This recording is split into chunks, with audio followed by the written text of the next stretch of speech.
Pemirsa, efisiensi anggaran semakin meluas. Hari ini anggaran Kementerian Pertahanan dan TNI dipangkas sebanyak hampir 27 triliun rupiah.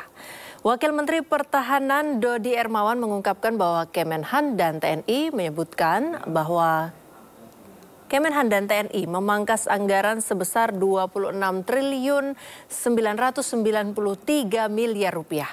Anggaran yang dipangkas adalah anggaran belanja barang dan belanja modal, sementara belanja pegawai tidak dikenakan efisiensi.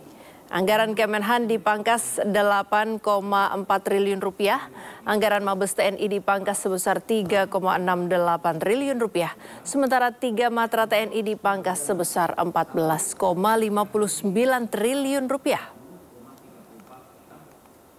Anggaran di Kementerian Pertahanan ya, tadi kita sampaikan bahwa kita melakukan efisiensi sebesar 26,9 triliun ya.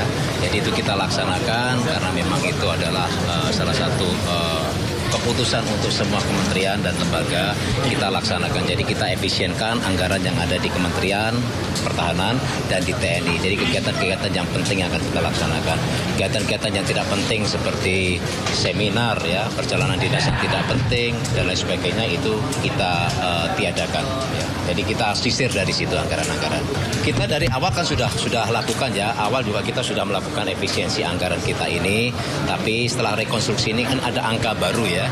Nah, angka baru itu kita exercise lagi. Ini kita sampaikan kepada para kepala staf angkatan untuk melakukan menyisir lagi kegiatan-kegiatan yang tidak penting itu kita hilangkan. Itu kan sudah termasuk dalam kontrak ya. Jadi kalau pembangunan untuk radar itu sudah ada di dalam kontrak sehingga tidak terdampak dari penyisiran efisiensi. Oh, jadi hanya pembangunan asrama dan sebagainya tadi apa ya? Pembangunan yang baru terutama itu nanti kita.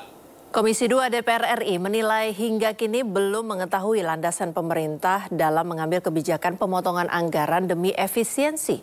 Menurut anggota Komisi 2 fraksi PDI Perjuangan, kebijakan Prabowo akan berdampak pada kesejahteraan masyarakat. Arya Bima meminta pemerintah untuk menjelaskan secara transparan alasan dibalik kebijakan efisiensi anggaran yang memotong sejumlah anggaran kementerian dan lembaga secara signifikan. Dalam rapat mengenai efisiensi anggaran yang dilakukan Komisi 2, Arya berharap para pegawai kementerian atau lembaga tidak mengeluh imbas operasional kantor yang dikurangi.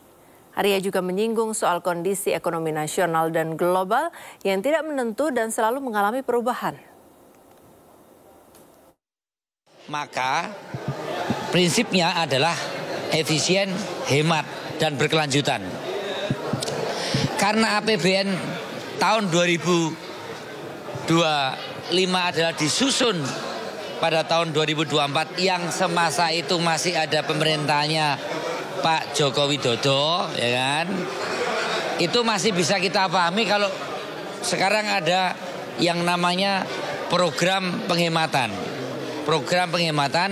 sehingga seluruh kementerian lembaga itu dipangkas awalnya 50% dan hari ini ada penambahan yang kita putuskan.